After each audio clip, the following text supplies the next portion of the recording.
یا الہی بخش دے سید کو روز حشر تو۔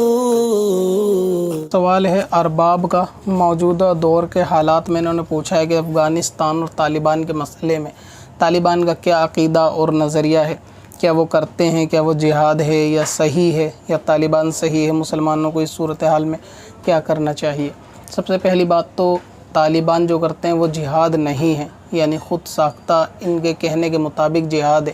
جہاد کی کچھ شرائطیں ہوتی ہیں اور اس کے حکم دینے والے کا بھی مسئلہ الگ ہوتا ہے۔ ایسا نہیں ہوتا کہ ہر آدمی یا ہر گروہ اٹھ کر چل پڑے کہ وہ جہاد کرنے جاتا ہے۔ دوسری بات، جہاد اس صورت میں بھی ہوتا ہے کہ جہاں جیتنے کا امکان زیادہ ہو،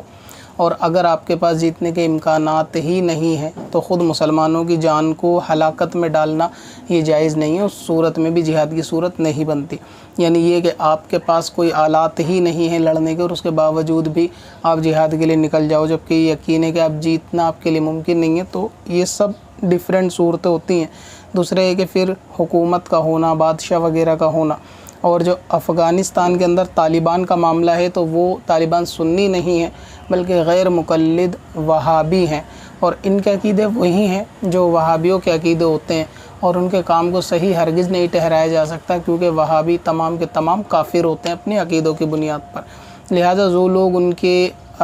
آنے پر یا ان کے وہاں پر فتح حاصل کرنے پر جشن منا رہے ہیں، وہ اس چیز سے واقف نہیں ہیں، وہ صرف دستاویزوں پہ لکھے ہوئے مسلمان قسم کے ہی لوگ ہیں جن کو عقیدے اور اسلام سے ریلیٹڈ کوئی زیادہ ڈیپلی نالج، بلکہ بیسک نالج بھی ان کو جو ہے وہ نہیں ہوتی۔ تو یہ وہی طالبان ہیں جو صحابہ اکرام اور بزرگان دین کے مزاروں پر بھی بم لگا کر اڑا دیا کرتے تھے۔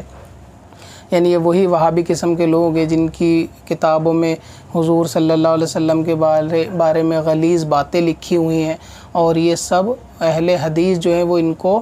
سپورٹ کرتے ہیں، اہل سنت والے ان کو سپورٹ نہیں کرتے، کیونکہ وہابی چاہے طالبان کا ہو یا ہندوستان کا، اس کا نظریہ اور عقیدہ وہ گندا ہی رہتا ہے۔ تو آج اگر یہ حکومت کی بنا پر کہ سب کے ساتھ مل کے رہیں گے والی بات کر رہے ہیں تو یہ ان کا ایک جھوٹ اور فریب ہے۔ اس باتوں سے بھی ان کا جو ہے نا مسلمان ہونا ثابت نہیں ہوگا، کیونکہ یہ آج بھی مزارات کو شرک مانتے ہیں، مزارات پر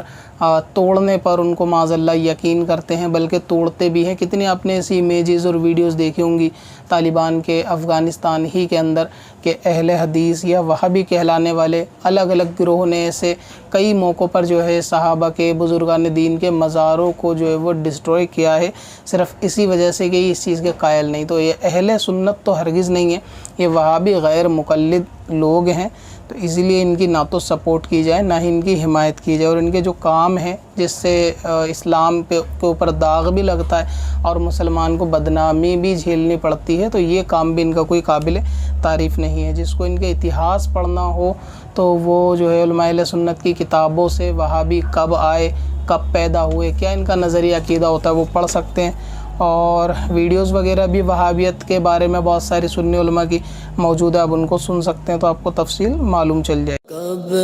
سے اپنی خطاؤں کا شمارا جا